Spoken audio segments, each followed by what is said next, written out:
Porque hay ese viejo axioma que dice, quien no conoce la historia está obligada a repetirla. Porque es la verdad, o sea, la gente que nace, incluso gente de algunos años, se olvidan de todo y adicionalmente no existe esa predisposición a la investigación. Entonces vamos a ver qué es esto de las bases militares en el Ecuador. ¿Será que ahora es un problema o ha sido el problema de toda la vida? Entonces, sucede que el Ecuador es propietario, o sea, tiene la jurisdicción y la posesión y la soberanía sobre el archipiélago de las Galápagos, desde 1822, con ese presidente que pudo haber tenido algún error en su vida, pero que tuvo demasiados méritos, como para que se lo recuerde de otra manera Juan José Flores. Pero el gran pero de Juan José Flores, es el gran pero que tuvo en su vida, fue impedir que Guayaquil vaya al Perú, se anexe al Perú, y entonces el odio hizo que deformen su personalidad. Flores tomó la decisión en 1822 que las Galápagos son del Ecuador, en un acto inteligentísimo, que si no lo hacíamos, Galápagos estaba en manos de Estados Unidos. Entonces no nos olvidemos de esto, Galápagos.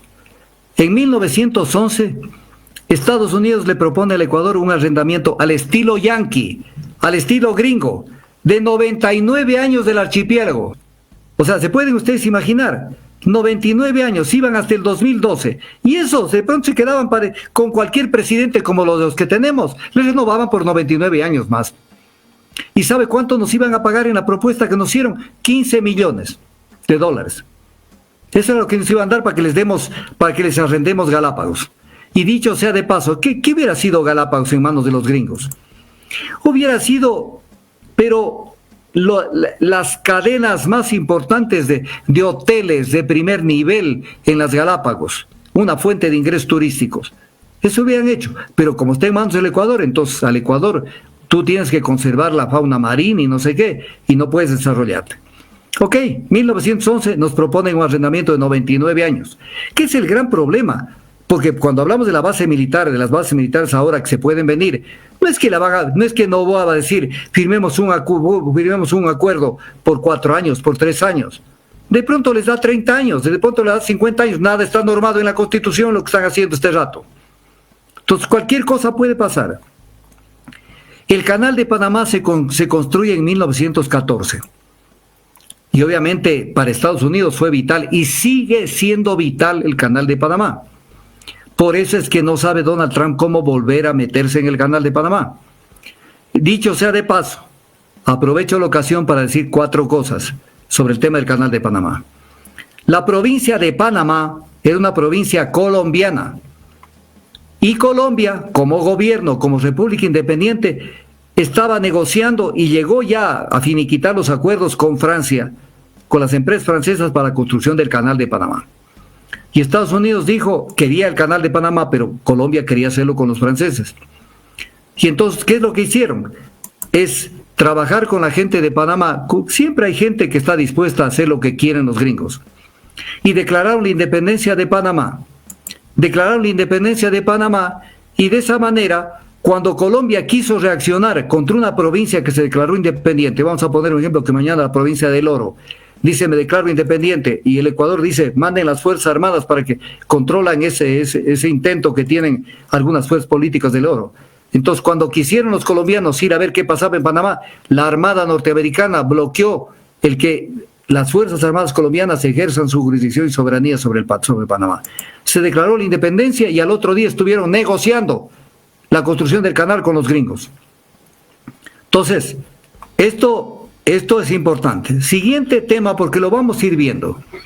En 1938, el presidente de Estados Unidos, que no viaja a cualquier país por cualquier cosa, ¿acaso que los presidentes norteamericanos viajan a cualquier lado? Vino a las Galápagos, Franklin Delano Roosevelt, con su esposa, que la mandó después. Vinieron a las Galápagos, porque les interesaba las Galápagos. Nunca les ha dejado de interesar y les sigue interesando el día de hoy. Viene luego de esto el tema aquí les pido que por favor tengan mucha atención a lo que voy a citar. 5 de julio de 1941, si es posible papel y lápiz. Sucede que el Ecuador invade a nuestro país, el Perú invade a nuestro país. 5 de julio del 41. Y entonces nos despedazan. El 7 de diciembre de 1941, cuando ya el Perú estaba posicionado en nuestros territorios, porque tenía prenda territorial y estaba dentro de nuestros territorios, y los tuvo hasta la firma del Protocolo de Río. Entonces, y la ratificación por parte del Congreso ecuatoriano, que fue en el 42. Sucede que el 7 de diciembre del 41, los japoneses realizan el ataque a la base de Pearl Harbor en Hawái, conocidísima, donde se inicia el enfrentamiento con Japón.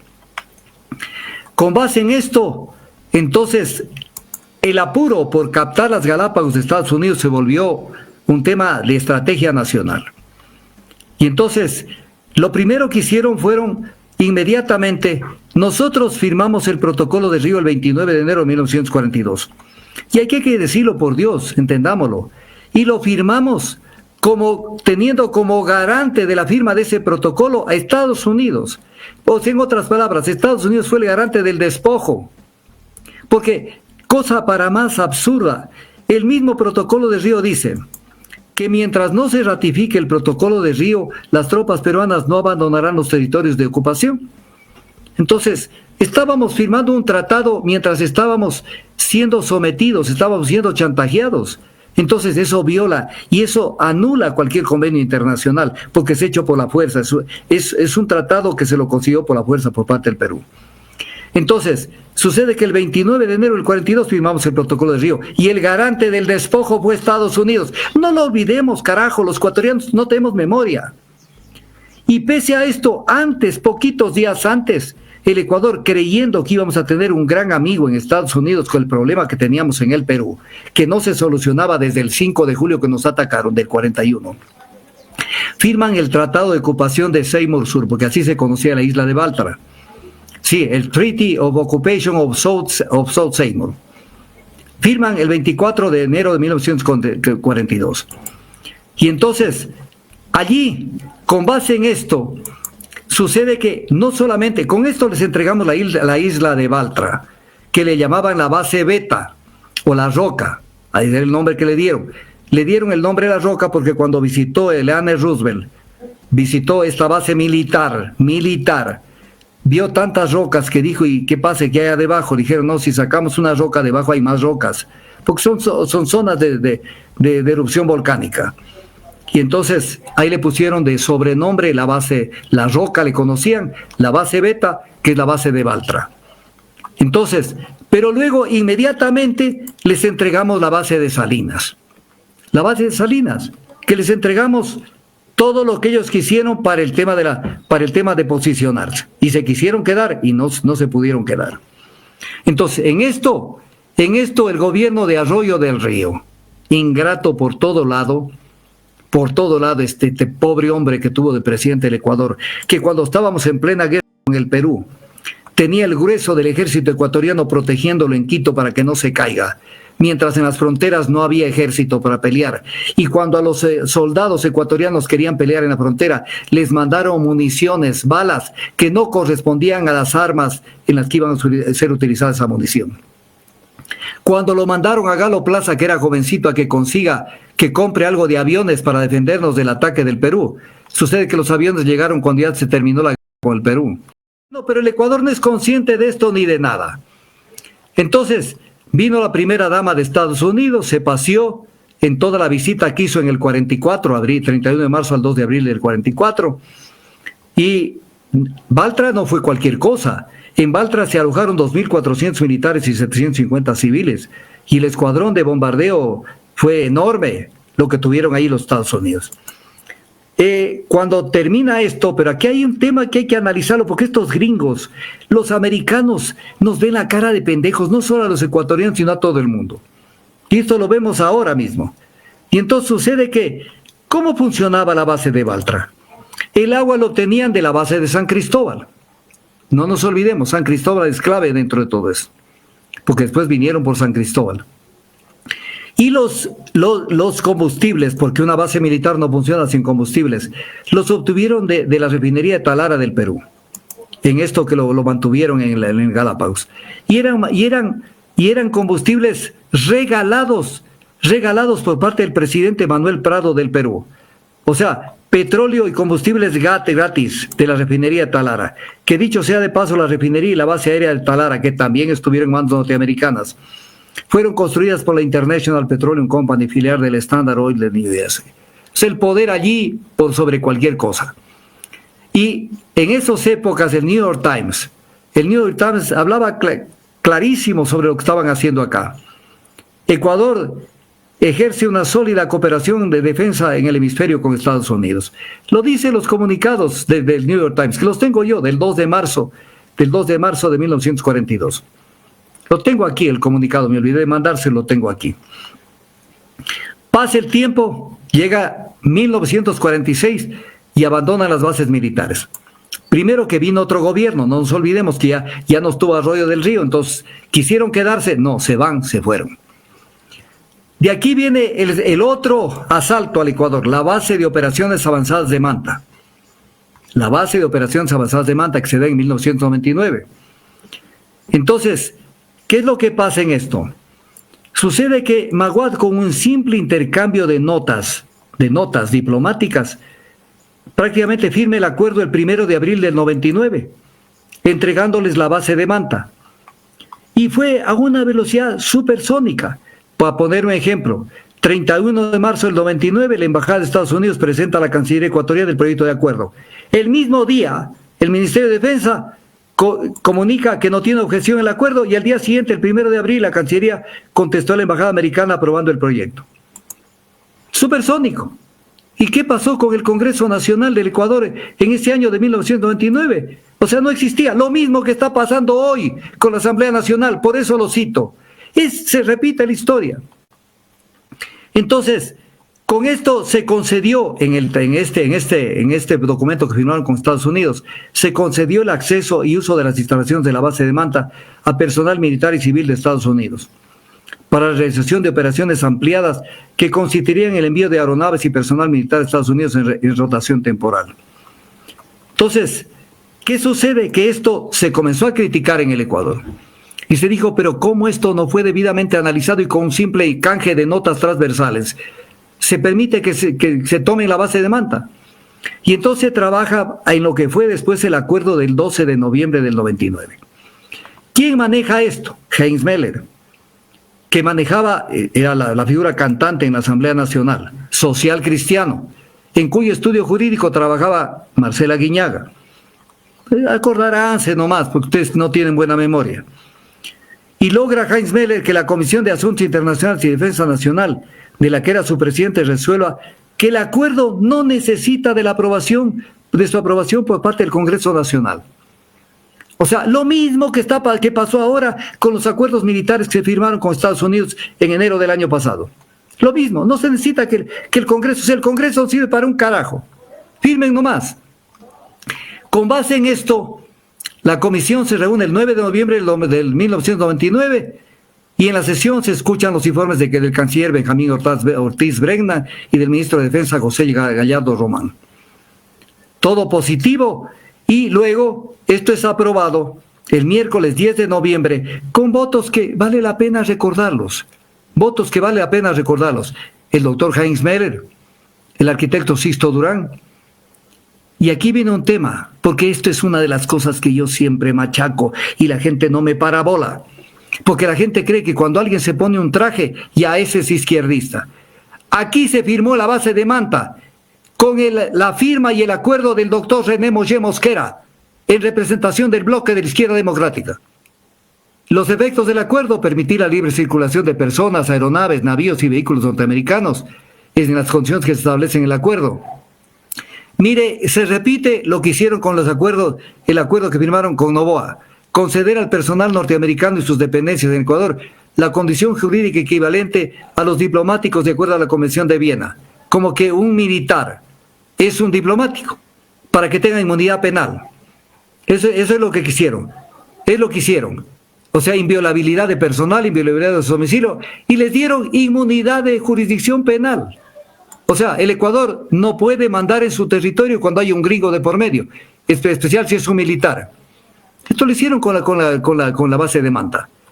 Y renunciar a todo tipo de reclamación por daños causados, incluso lesiones ecuatorianos.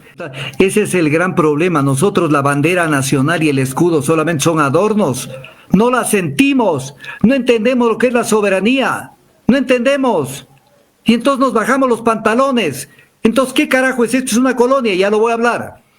Pero ¿qué decía la Constitución del 98 cuando se entregó la base de Manta? ¿Qué decía la Constitución del 98? Aparte de hablar de el mantenimiento de la soberanía nacional y etc. cosas. Decía que el Congreso Nacional aprobará o improbará los siguientes tratados y convenios internacionales, los que se refieran a materia territorial o de límites, los que establezcan alianzas políticas o militares. ¿Por qué vienen los militares a la base de Manta, los militares norteamericanos? Para beneficiarse de un control geoestratégico de la zona del Pacífico. No es el tema de la droga ha seguido fluyendo, con base militar o sin base militar. Ya vamos a hablar de cómo fueron después a San Cristóbal, que la gente no se acuerda. Y sucede que el artículo 276 de la Constitución del 98, dice que el Tribunal Constitucional tiene que dictaminar la constitucionalidad de los tratados o convenios internacionales. Y cuando esto fue enviado al Tribunal Constitucional con más de 1,000 representantes de diversas organizaciones populares, de 22 provincias del Ecuador, presentaron una demanda de inconstitucionalidad. Hicieron lo típico. Primero se reunieron, los captaron a 5 de los 9 miembros del Tribunal Constitucional. Y se reunieron, ya estaba de presidente Gustavo Noboa Bejarano. Y el canciller era Heinz Meller, que lo pusieron ya de canciller porque tenían que cuadrar esto. Y el 16 de marzo del 2021 el Tribunal Constitucional del Ecuador decidió que la Constitución no le otorga competencia al tribunal para conocer y resolver demandas de inconstitucionalidad de tratados o convenios internacionales. Por Dios, sinvergüenzas. Deberían publicar la lista de estos sinvergüenzas. Y entonces dejaron pasar y dejaron hacer todo esto. De esto pasamos a enero del 2024. No, antes de esto hay que citar un tema. Todavía se seguía discutiendo el tema de la base de Manta. Y sucede que Lucio Gutiérrez, el 11 de febrero del 2003, se reúne con el presidente George Bush. Y uno de los temas que trataron en esa reunión fue el tema de la base de Manta. Y forzando la intervención del Ecuador en el Plan Colombia. Y al salir de la reunión, Lucio Gutiérrez, que entró con un partido que se llamaba Sociedad Patriótica, y el nombre Sociedad Patriótica fue calcado de la sociedad patriótica que se creó en época de la colonia para luchar por la independencia de nuestros países de Colombia y del Ecuador, de lo que fue Colombia y el Ecuador, que en ese momento eran parte de la colonia, era el virreinato de Santa Fe y nosotros éramos la audiencia de Quito.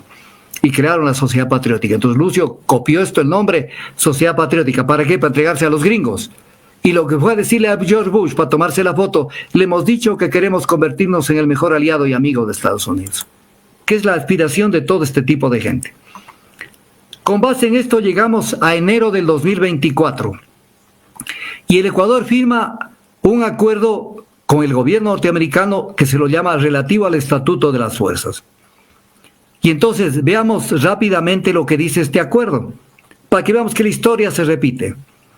Dice que se lo firma para actividades de cooperación para abordar retos de seguridad compartidos. Artículo 1. Si son retos de seguridad compartidos, que son de Estados Unidos y del Ecuador, entonces es una alianza militar. Es una alianza militar. No es que es así cualquier cosa.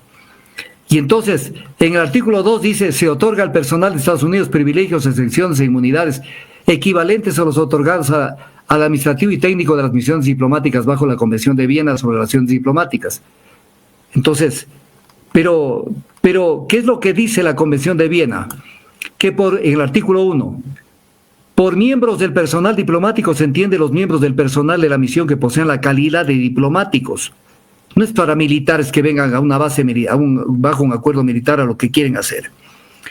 El artículo 3 de este acuerdo que se firmó con Noboa en enero del 2024 establece que Estados Unidos autoriza a los Estados Unidos a ejercer jurisdicción penal sobre dicho personal mientras éste se encuentra en el territorio del Ecuador.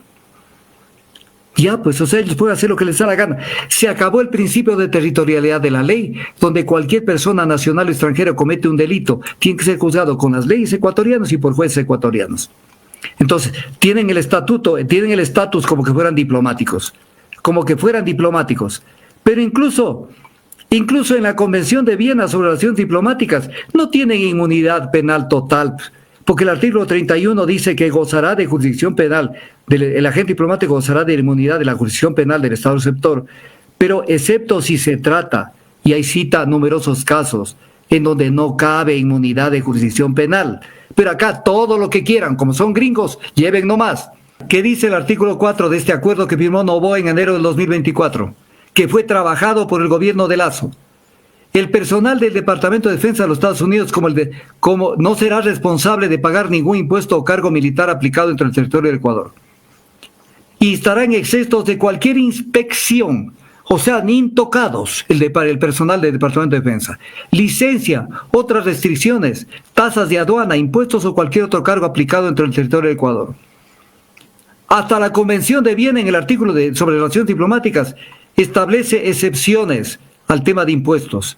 El artículo 34 establece las excepciones. Acá todo lo que quieran, pues son gringos. El artículo 5 es tal vez lo más vomitivo de este acuerdo que firmó Noboa en enero del 2024. Las aeronaves, dice, los buques y los vehículos operados por el Departamento de Defensa de los Estados Unidos o que en ese momento estén operados exclusivamente para dicho departamento, podrán entrar en el territorio del Ecuador, salir de él y desplazarse libremente por el mismo libremente por él con dichos vehículos. Las aeronaves, dice el acuerdo, los buques y los vehículos del gobierno de los Estados Unidos estarán exonerados de abordajes e inspecciones.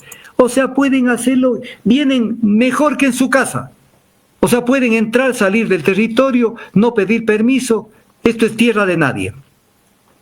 Wow. El artículo 6 del acuerdo firmado por Noboa en enero, el Departamento de Defensa de los Estados Unidos podrá contratar este es importante, podrá contratar cualesquiera suministros, equipos y servicios, incluidos los de construcción. Escúcheme bien, Orlando. Servicios de construcción. Yo puedo contratar, por ejemplo, que me construyan una base militar, que me construyan un edificio, que me construyan lo que sea, que se suministre y lleve a cabo en el territorio del Ecuador. Entonces, esto lo podrán hacer sin pedir permiso y sin pagar ningún impuesto. De tal manera que aquí mismo ya está dado de alguna manera la posibilidad de que construyan una base militar. Artículo 7. Los contratistas estadounidenses, ya no solamente el personal militar, los contratistas estadounidenses no estarán sujetos al pago de ningún impuesto o cargo similar aplicado dentro del territorio del Ecuador en relación con actividades al amparo del presente acuerdo. El artículo 9. El personal de los Estados Unidos tendrá libertad de movimiento y acceso a medios de transporte, almacenamiento y entrenamiento y otras instalaciones mutuamente acordados. Y encima, en el artículo 11, sucede que les dan que los reclamos de terceros por daños o pérdidas causadas por el personal de Estados Unidos serán resueltos por el gobierno de Estados Unidos de acuerdo con las leyes y regulaciones de dicho país. Lo que pasó con la base de Manta, pueden venir aquí a cometer cualquier tropelía y todo lo resuelven los tribunales de Estados Unidos, de lo que puedan hacer acá en el Ecuador. Y el artículo, esto es lo que lo firman. Esto es lo que lo firman. Entonces, ¿qué nos puede llamar la atención respecto de esto? Entonces, pero no contentos con esto, sucede que como que no decimos nada, el aeropuerto de la isla de San Cristóbal, que es utilizado en un 60% como base militar y 40% como aeropuerto de pasajeros, pero 60% es base militar. Sucede que ahí están los gringos. En el aeropuerto, claro, lo que decían, no hay ninguna base militar. Yo ponía este ejemplo en febrero del año pasado. ¿Qué ejemplo ponía? Por ejemplo, decía, aquí dentro de ese edificio, de esa casa, hay un prostíbulo, pero como afuera no dice casa de prostitutas o cabaret o lo que quieran llamarle, entonces adentro no hay prostitución. O sea, base militar de Estados Unidos, los aviones norteamericanos están entrando y saliendo de la base naval de San Cristóbal, de la base de la Armada, pero ahí están haciendo su presencia porque desde las bases de San Cristóbal están controlando la isla del Coco, la isla Coiba, la isla Gorgona y la isla Malpelo para un control total del Pacífico en esta zona meridional. Entonces, esto es importante verlo. Entonces, Y obviamente la Corte Constitucional, cuando conoció de esto, dijo que esto era perfectamente lógico, que no tenía por qué el dictamen del 12 de julio del 2023 de la Corte Constitucional, que no se trata de una alianza militar y que no tiene por qué la Asamblea Nacional conocer de este tratado, de este acuerdo. O sea, cuando el artículo 419 de la Constitución dice que la ratificación de un tratado lo tiene que hacer la Asamblea Nacional cuando se refiera a alianzas militares o atribuya competencias propias del ordenamiento jurídico interno a un organismo internacional o supranacional.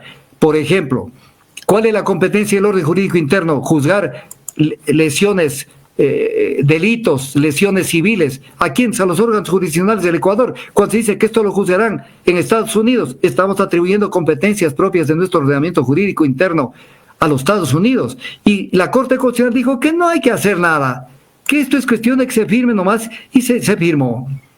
Y con base en todo esto, que vemos que la historia de los atropellos son largas, entonces llegamos al tema de las bases militares de hoy, que cambiaron el artículo 5 de la Constitución, que esto tiene que recién ir después de esto a un referéndum en donde el pueblo tiene que pronunciarse.